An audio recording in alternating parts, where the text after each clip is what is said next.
No reform, no election. No reform, no election. No reform, no election. Kwa hiyo ndugu mwandishi wa habari, mkoa wa Manyara tumepokea kauli ya chama ya no reform, no election.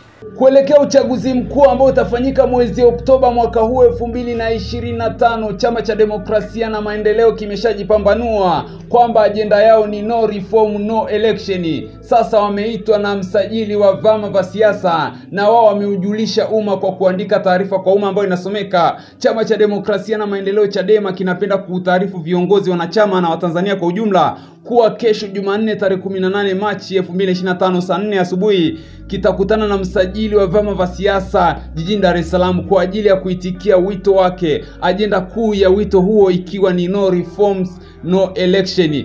Katibu mkuu wa chama cha demokrasia na maendeleo John Mnyika ataongoza wajumbe na ujumbe wa chama kwenda kuonana na msajili wa vyama vya siasa, kisha chama kitatoa mrejesho rasmi kwa wanachama na umma kwa ujumla. Baada ya kikao hicho, imetolewa leo Jumatatu Machi 17 mwaka huu 2025 barua ikiwa imesainiwa na Brenda Rupia. No reform, no election ndo agenda ambao wamesema wataenda nayo kuitikia wito walioitwa na msajili wa vyama vya siasa. Je, una mtazamo gani katika hili? Acha comment yako na subscribe kwa taarifa nyingi zaidi.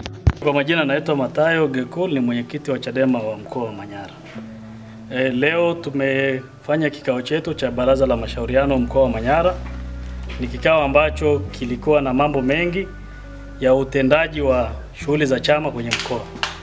Lakini kipekee sana ni kikao ambacho kimejadili maelekezo na kimejadili na kupokea maelekezo ambayo tumepewa na chama taifa. Na kati ya maelekezo ambayo kikao chetu kimejikita leo ni maelekezo ya no reform, no election. No reform, no election. No reform, no election. No reform, no election. Kwa hiyo ndugu mwandishi wa habari, mkoa wa Manyara tumepokea kauli ya chama ya no reform, no election.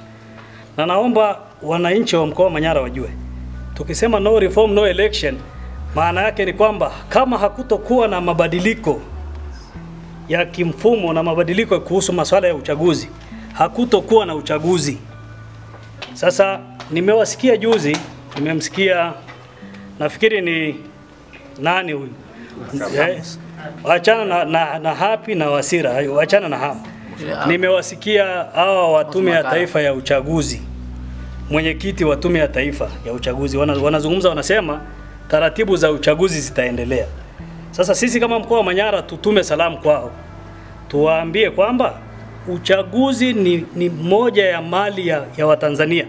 Yaani rasilimali ambazo tunazijadili za nchi hii, mojawapo ni uchaguzi.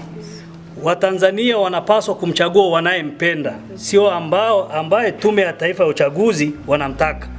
Sasa sisi tunasema kwa sababu huyu msimamizi mwenyekiti wa tume anafahamu yeye anateuliwa na nani.